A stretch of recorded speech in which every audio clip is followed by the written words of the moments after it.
ازيكم يا جماعة؟ عاملين ايه؟ معاكم الرغاي الزنان اللي مش بيبطل كلام، يوسف شريف. كنت قاعد كده اوكي، وجاك قدامي خناق على السوشيال ميديا كفقرة يعني، ما بين اتنين مش مهم احنا نقولوا مين ولا خناق على ايه. المهم يعني واحدة فيهم قالت للتاني: انت عندك يعني معنى كده قالت له كده بصيغة حصر يعني، عندك 7000 فولور يعني، اوكي فاكر نفسك حاجة؟ ان هو قالت له انت نو باجي يعني من الاخر. فسألت نفسي كده، هو الانسان عامل كامل اليومين دول؟ لا مش عامل ايه، مش عامل ايه، احنا كده عامل ايه، حيران وزهقان وجعان كده يعني، لكن الانسان عامل كامل اليومين دول. فشد كرسيك كده او افرد ظهرك على كنبتك، مجد على السرير لو عايز، آه، او لو هنمشيها اقعد على البين باك بتاعك يا انتربرنور يا بتاع الستارت اب. اوكي، كوباية الشاي بلبن زي اللي هعملها بعد شوية، نسكافيه متقلب، قهوة ساجة أو فرنساوي. اوكي يا عم ماشي، نسكافيه كلاكة في واحد، احنا عرانين بلاش قرف. اوكي، واهلا بيكم يا بشوات ويا هوانم، اوكي في حلقة جديدة، 1 2 3 والحكاية والرواية.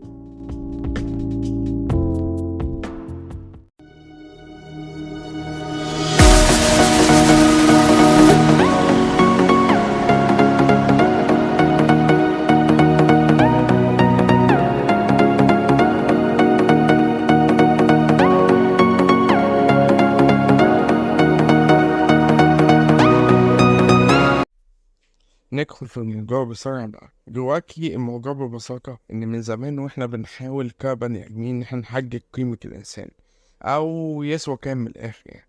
يعني مثلا، هل الإنسان بيستمد قيمته من الأمتعة المادية زي اللبس والممتلكات، ولا من المهارات والخبرة اللي هو اكتسبها؟ أوكي، طب مش ممكن من شخصيته وتربيته؟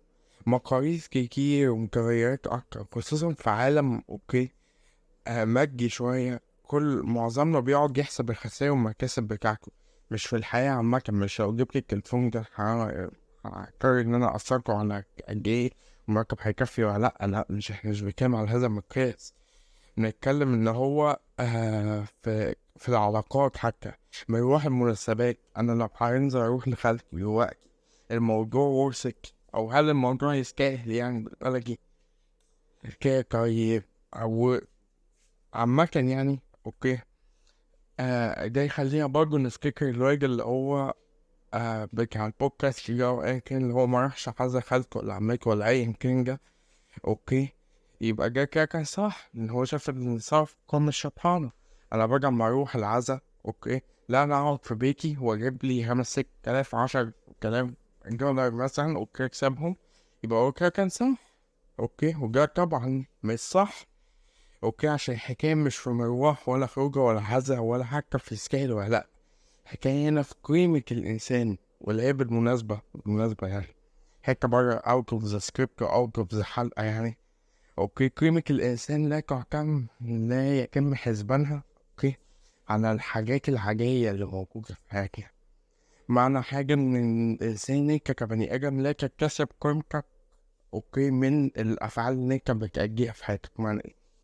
معنى ان انا لو جيت اوكي امتحان انت اكيد حد من اللي بيسمعني هنا عدى في ثانوية عامة او في ثانوي كان في ثانوية عامة السنة دي او داخل عليها مثلا حاجة زي كده. جواكي ال14 امتحان اللي انت هتمتحنهم في ثانوية عامة دول اوكي، وان شاء الله تعدي انهم على خير وكله يعدي تمام تمام اوكي. هل دول بيحججوا قيمتك كبني ادم؟ هل انا لما عديت بال14 امتحان دول حججوا قيمتي كيوسف شريف مثلا؟ لا. يعني انت لو انا كنت دخلت سقطت في ال14 امتحان، او لو دخلت قفلت ال14 امتحان اوكي، في الحالتين انا هفضل يوسف. حلو، مش هكون اللي هو ده احسن كاس، لا في الحالتين هفضل يوسف. اوكي، انت لا تحسب قيمتك انت كانسان. اوكي، المعادله بتاعتك كانسان مش بيدخل فيها الحاجات اللي انت تسويها. مش معنى ان انت عملت حاجه جامده اوكي فقيمتك عليك، او ان انت فشلت في حاجه فقيمتك قلت. ممكن جاي من برضه ان هو طب ما انا افرح لو عملت حاجه حلوه. ايوه طبعا افرح وزقك وزفرك وتنطط وتشقلب براحتك، اوكي، لكن جاش معناه ان انت لما تفشل في حاجه برضه ان انت تقعد تقول انا اللي فاشل. لا، مش بتمشي كده. مفيش حاجه اسمها انا ايه اللي فاشل، لا. انت في حاجه معرفتش تعملها ودي حاجه طبيعيه. اوكي، عارفين مثلا، اوكي، ابسط حاجه هقولها، حاجه اخيره كده قبل ما ندخل على السيجمنت اللي جاي يعني. اوكي، تعالوا نحسبها بالارقام. حلو، لو انا حاولت ان انا احل شيت ما، اوكي، بتاع مادة ما عندي في الجامعة مثلا، حاولت احله 5 مرات وفشلت في ال5. حلو، انا كده حاولت على الاقل 5 مرات، او النتيجة بتاعتي 5. حلو، آه لو انا جيت حاولت 10 مرات ونجحت في واحدة، هتكون النتيجة ان انا حاولت 9 مرات ونجحت في مرة. حلو اوي، حلو. لو انا ما حاولتش خالص، اوكي، النتيجة هتفضل صفر. مهما كان انا قاعد بفكر بقى، طالما كان مسكتش الورقة بقى مع رأي مدرسي الثانوية عامة في مسيرة دي فرجة النظر يسيب الخير يعني. اوكي، كمان كان مسكتش القلم ومسكت المسألة وحاولت ان انت تحلها كده بإيدك، اوكي، عمرك ما هتعرف تبان بقى كويس ولا وحش فيه. هي دي الفكرة. فما تربطش قيمتك انت كبني آدم، اوكي، بقيمة أي حاجة انت تعملها في حاجة. قيمتك انت بتستمدها من نفسك مش من أفعالك. تمام؟ دي ليها شرح طويل يعني، ممكن نبقى نعمل عليها حلقة بعد كده، لكن لازم تفهم هذه النقطة. فشلك أو نجاحك في شيء لا يقلل أو يزيد قيمتك. أنت اللي بتزيد قيمتك، أنت اللي بتطور من نفسك. بس ندخل على السيجمنت اللي بعديه. أوكي، تعالوا كده نرجع، أوكي، لأيام تجارة الرقيق وكده. معلش، هيك كسولة كانت موجودة في التاريخ البشرية ولسه موجودة، مفيش حد ينكر يعني. احنا كان ما علينا. هما التجار كانوا بيقدروا سعر العبيد ازاي اصلا؟ يعني تعالوا نرجع من الاول كده. يعني دلوقتي كاكا، اوكي، ايام مش عارفه ايه، اي واحده من الحضارات القديمه، اوكي، كان احنا كنا عارفين كان فيها استعباد وكان فيها كل النيله دي، محدش هينكر يعني. اوكي، الاجابه هي اوكي على حسب ما العبد ده يقدر ان هو يعمله. اوكي، وبالمناسبة أنا جيت أعمل البحث بتاعي، جيت أعمل ماي هوم ورك يعني في الحتة دي عشان أجيب معلومات دقيقة قدر الإمكان، ما لقيتش في مصادر موثقة. أوكي، إزاي كانوا بيحددوا، ما كانش في مقاييس معينة. أوكي، أبسط تخمين يعني، أو أبسط استنتاج أنا طلعت بيه من كل المصادر اللي أنا قريتها، إن هو على حسب قدرة هذا العبد على أداء الأشياء. معنى إيه؟ معنى ان هو لو قوي وممسوك القوام كده، اوكي، هيكون حمال، هيشتغل في الحاجات التقيلة، ينقل حاجات من مكان لمكان. اوكي، واحد 6 متر 6 متر طول و3 متر عرض، اوكي، وعنده كتلة عضلية 150%، اوكي، طبيعي ان ده هشغله حمال، هينقل لي حاجة من هنا لهنا، هخليه يعبي لي الحاجات على الجمل وانا رايح اشتري الحاجات من سوق عكاظ، فاهمين كده يعني. كعكب لو كان خفيف كده لكن سريع، اوكي، مش معندوش عضلات كتير، هو سريع كده، هستخدمه يوصل لي حاجات، يكون مرسول، حاجات كده مشيها، الحاجات اليومية اللي جوه البيت، روح جيب لي بيضتين من عند عمك فؤاد، اوكي، في الدور الرابع كده يعني. طب لو كان عنده شوية ذكاء، من ذكاء بقى اللي هو ذكي عاطفي، لا ذكي بس اللي هو بيفهم يعني، متعلم بيقرا بيكتب كده، ليه يكتب لي الحسابات، هخليه يظبط لي مش عارفه ايه، اقول له احسب لي انا كسبت كام النهارده من ايه السوق اللي مش عايز يتباع فيه حاجه ده كده يعني. اوكي، طب لو كانت انثى مثلا او من الجواري يعني، اوكي، حسياء المظهر، اخلاقها عاليه متربيه يعني من الاخر، اوكي، كده، تكون وظيفة، اوكي، تكون خادمة بتعتني مثلا ابنك، شيخ قبيلة مثلا او ايا كان، انتوا فاهمين الفكرة كلها. وانا قاعد بكتب كل ده، القط بتاعي جه قال لي مياو، حتى ساعتها السي في كان بيفرق يعني، قلت له اه طبعا، وثانية اتكلمت راح قال لي مياو مياو مياو مياو. فقلت له مهم. آه طب دلوقتي الفرق اللي انا قلته ده، اوكي، اكيد حد فيكم رابط اللي انا قلته ده، اوكي، باللي بيحصل جواكي في الانترفيوز بتاعت الشغلانات وكده. اوكي، فرق الاستعباد عن الشغل ايه؟ ان مش قادر اقولها لكم الصراحه، ان ما فيش عبد كان بيكرفج الصراحه الشغلانه، يعني فاهمين الفكره؟ يعني العبد كان بيتباع كده كده، يا هيتباع بسعر غالي يا هيتباع بسعر رخيص، المهم ان هو هيتباع. ما فيش حكة بقى ان هو هنكلمك بعد اسبوعين بقى والكلام ده كله، او لا انت تستاهل مكان احسن من هنا، لا هو هيتباع. اوكي هحكيك فيه 100 ناقة بقى والهبل كده، هيجي الدنيا اللي كان هيمشي كده. كل ما مواصفاتكم كانت احسن، كل ما قدراتكم كانت احسن، كل ما هيدفع سعر اعلى، كل ما كان اكتر سوقا كل ما هيدفع فيه اقل، وهكذا. طب سؤال سريع كده، هل العبيد، اوكي هنكمل في الحتة دي شوية صغيرين بس، هل العبيد كان بيتحسب أو بيتحط في حسبة سعرهم دول اللي هيتباعوا بيه؟ اللي هيتباع مثلا ب100 دينار مثلا، اوكي، هل كان بيتحسب ده ابن مين أو جيناته ايه مثلا، حاجة زي؟ طب هل بيتحط في الحسب برضه مهاراتهم الاجتماعية أو الاقتصادية أو الثقافية أو حتى السياسية؟ لأ ولأ وألف لأ، ما كانش في الحسب. معنى كان نحن ما نقدرش إن احنا نحسب قيمة الإنسان حتى مع وجود متغيرات كتيرة زي القدرة العقلية والقدرة الجسدية والقدرة العقلية، أوكي، حتى مع كل دول ما يقدرش إن احنا نحسب كل ده. طب حلو أوي، تعال نعمل إسقاط بقى على العالم الحديث أخيرا. إزاي بقى تقدر تقول إن شخص صح لمجرد رقم على رقم، أوكي، موجود على صفحة على منصة ما؟ ازاي تمحي كيان شخص بمشاعره بأحاسيسه بمشاكله بأحلامه بطموحاته بآلامه وذكرياته عشان من وجهة نظرك يا عيني انت بس عندك الرقم ده كده، وكأن الرقم ده هو المتحكم في مصداقية البشر؟ يعني لو عندنا مثلا ناخد مثال، اوكي، عندنا واحد اسمه احمد سنجل وواحد اسمه ابراهيم عدنان، اوكي، حتة ورا كواليس كده، هو اصلا كان احمد شبشب وابراهيم كابلك اصلا كان مش نقطة، اوكي. احمد سنجال عنده 30 مليون فولور على انستجرام، مكسر الدنيا. ابراهيم يا حسرة عنده 30 نفر عنده على صفحة الانستجرام بيمشوا كده يرموا السلام ويمشوا. حلو اوي حلو اوي.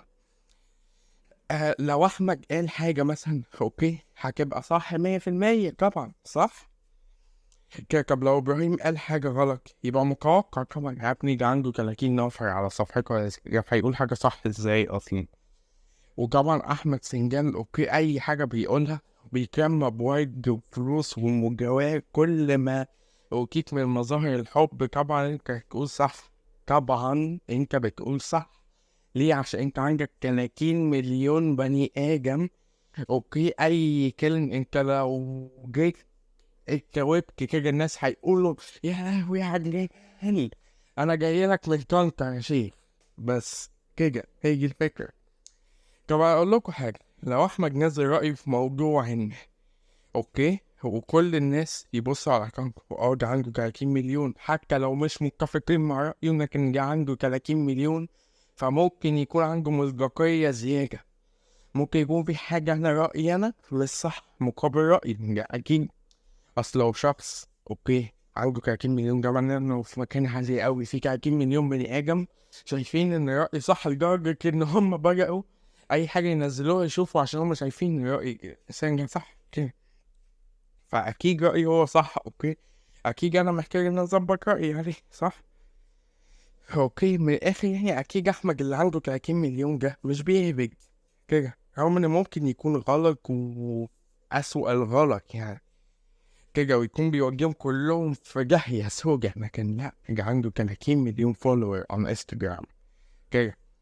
طب لو ابراهيم، اوكي، طلع ما مش هقول لكم طلع قال، بس قاعد يتكلم مع صاحبه، اوكي، وراله اللي احمد ده قايله وقال له ان هو ده غلط، او فكر او حط بوست حتى لسبب ان الاخر قال ان احمد ده غلط، عارفين اللي هيحصل؟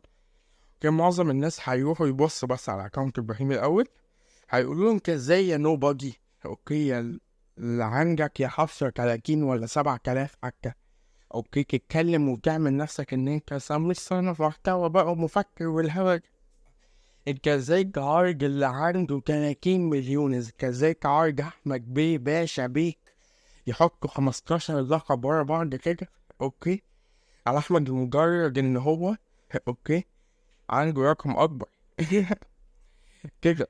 ازاي تقول ان احمد غلط؟ اوكي، ازاي اصلا تتجرأ؟ يعني احنا هنا لو عملناها حسبة ارقام، اوكي، احمد عنده مليون ضعف الناس اللي عند ابراهيم. حلو.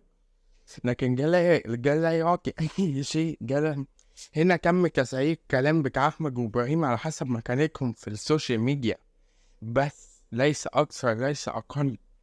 اوكي، احنا ما نعرفش احمد ده ورا الشاشة بيعمل ايه، ما نعرفش ابراهيم ده ورا الشاشة بيعمل ايه.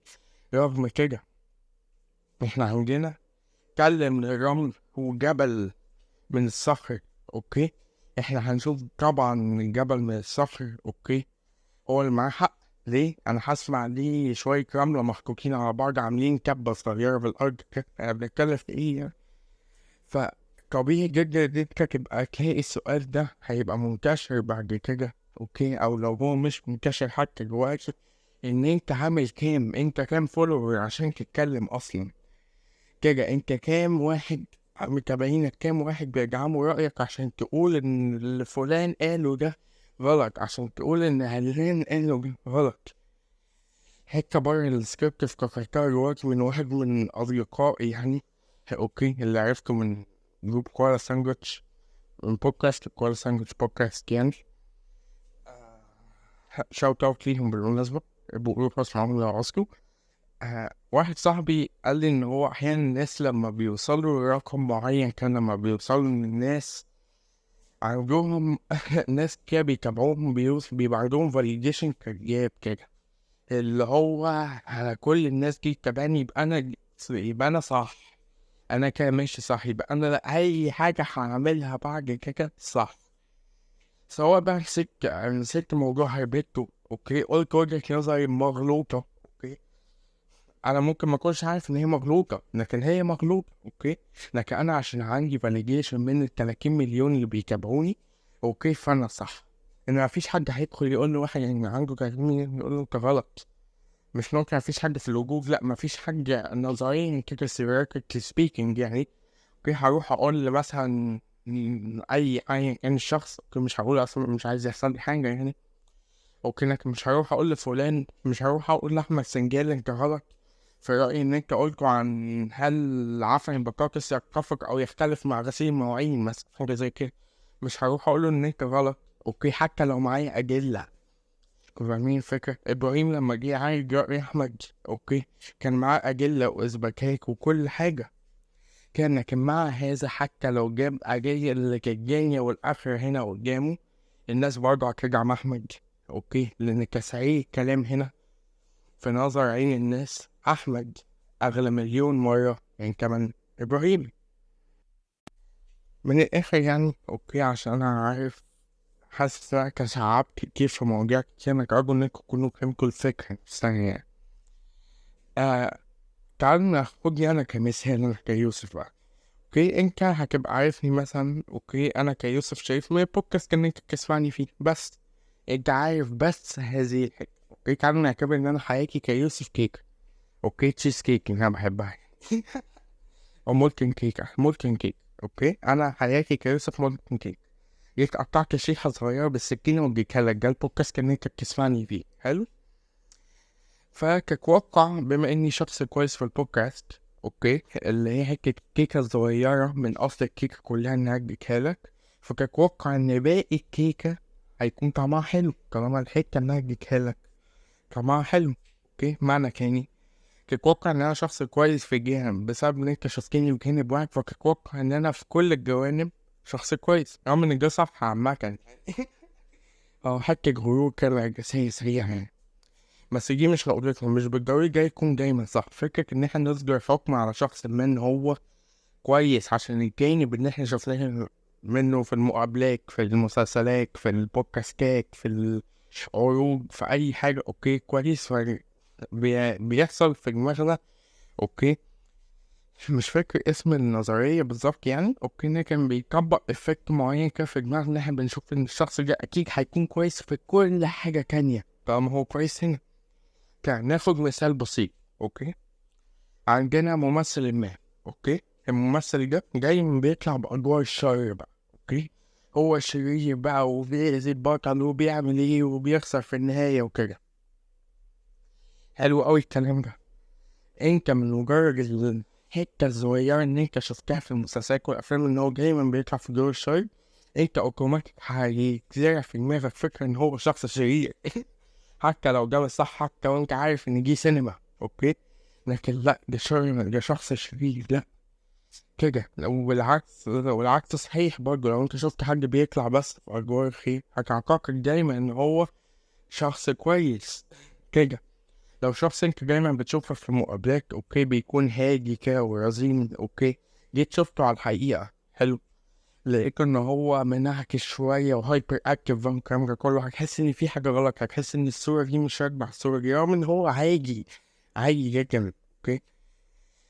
مش ضروري الشخص اللي احنا شايفينه اوكي قدام الشاشة يكون هو اللي ورا الشاشة هو نفسه. اقول لكم على حاجة بره السكريبت، يعني معرفش هتقولوا ده ولا لأ، لكن هي افتكرت الحكاية دي. عارفين الدحيح أكيد، اوكي، واحد من أكتر كونتنت كريترز إن أنا بحبهم وبستمتع فعلا بفيديوهاته، اوكي. هل الدحيح، شخصية الدحيح دي، اوكي، هل هي اللي ورا الشاشة؟ لأ، لأ. وده مش ضرب في الدحيح ولا غلط فيه، لكن لأ فعلا الدحيح اوكي ورا ما ورا هذا الكاركتر هو أحمد الغندور. ده شخصية منفصلة، عنده حياته وطموحاته وذكرياته وآلامه وأوجاعه وطموحاته وكل حاجة. فانت لما تيجي تحصر شخصية أحمد الغندور اوكي في شخصية الدحيح بس في هذا الجانب اللي انت شفته، اوكي، فانت متوقع منه ان هو دايما يجيك معلومات، متوقع منه ان هو ما يشكمش، متوقع منه حاجات كتير قوي، اوكي، انت مش المفروض تتوقعها منه. ليه؟ عشان هو مش كده، هو شخص، اوكي، انت شفت منه جانب واحد بس، شفت منه شيء رفيعة قوي، اوكي، حبيت الشريحة دي حقك، اوكي، تستمتع وانت بتتفرج على الشريحة دي حقك، برضه مستمتع بطعم الشريحة دي وبتحب ان انت تدوقها من كل فترة للتانية حقك. لكن ما تقولش هم ليس لك الحق من الآخر، يعني إن أنت تقول إن باقي الكيكة لازم تكون بنفس طعم الشريحة دي، اللي مش دايما باقي الكيكة بيكون بنفس هذا الطعم. كده هي دي الفكرة. مش دايما نحكم على الناس إن هما كويسين عشان عدد موجود على منصة ما، ولا عشان مقابلة على قناة ما. أحيانا كتير ناس مش بيبقوا فعلا زي ما هما باينين، مش شيطانة منهم ولا مكر ولا خبث بقى، ضحكة شريرة يعني، MP3 ساوند كده، اوكي، انك عشان ما فيش حد هيطلع نفسه شرير او عايز الحرق قدام الكاميرا، هي دي الفكرة. وبس كده قصة حلقتنا النهاردة، اوكي. يعني حاسس ان الحلقة كانت متفرعة، ما كانش ليها موضوع ثابت قوي، اوكي، لكن هي ما كان يعني هو ما كانش موضوع كبير قوي، هي حاجة ضايقتني فطلعت اعمل حلقة، يعني فاهمين، في الاخر بودكاستي مايكي كده، يعني فاهمين الفكرة. احترموني شوية. لكن ما علينا، يعني لو الحلقة عجبتكم أرجو إنكم تكونوا استمتعتوا بيها بشكل أو بآخر يعني. شوت أوت سريع بس، أوكي، لقناة أنا العربي، أوكي، وخصوصا لبرنامج في الحضارة، حلو. في حلقة هتلاقوها تقريبا السنة عامل كام أو حاجة زي كده. دي حاجة من الحاجات اللي ألهمتني مش كاملا إن أنا أكتب هذه الحلقة يعني، لكن من المصادر اللي هي ساعدتني إن أنا أكتب هذه الحلقة يعني، فروح شوفوا الحلقة برضه ممكن تعجبكم، أوكي. آه حاجة تانية، أوكي، أرجو إن الحلقة تكون عجبتكم. لو في حد شايف حاجة غير أو متفق مع اللي أنا قلته ممكن يبعتلي عادي نتناقش للصبح، أنا فاضي، حلو. كده كان معاكم الرغاي والزنان واللي بيبطل الكلام واللي زور وجعه من كوك الكلام. أوكي، يوسف شريف. طبعا مش هنسى حتة الأجانب تتكلموا في إيه يعني. يعني ربنا يسعد أيامكم يا أصدقائي قدر مستقر، يعني يخفف ألامكم وأحزانكم قدر مستطاع، يفتح لكم أبواب الرزق وتلاقوا فرصة في كل مكان، ينزل عليكم الطمأنينة والسكينة تناموا من غير جهد وكسفوا من غير تعب ولا حر، يقرب منكم الناس فعلا الطيبين اللي قيمتهم فعلا عالية، أوكي، ويبعد عنكم الناس المؤذيين اللي ما يتمنوش غير إنهم يسحبوكم لتحت، يخليكم مع شخصياتكم ومثالياتكم وقيمتكم اللي ربنا سبحانه وتعالى خلقكم بيها، اوكي، وان انتم مش المفروض ان انتم تقللوا منها بسبب شيء او شخص او حاجة حتى، يجعلكم دايما عارفين قيمة نفسكم، تفكروا، مش محتاجين حد يجوا يقولكوا انت مميز، انت شاطر، انت كويس. ما تحتاجوش validation من حد يعني، او اثبات من حد ان انتوا اشخاص قيمين يعني. ان انتوا لازم تبقوا عارفين جاب نفسكم. بس كده. هنا حلقة طويلة او قصيرة سيكا بالنسبة ان انا بعمله حاجات تانية. بس يعني موسم الحر الجو والتعب مش هنعرف نسجل حاجات طويلة، او ارجو ان هي تكون عجبتكم برضه. ما زلت فيها شوية جوع شوية. ما علينا. كان معاكم يوسف شريف، 1 2 3، ودي كانت حكايتنا، ودي كانت روايتنا، وبس كده. سلام.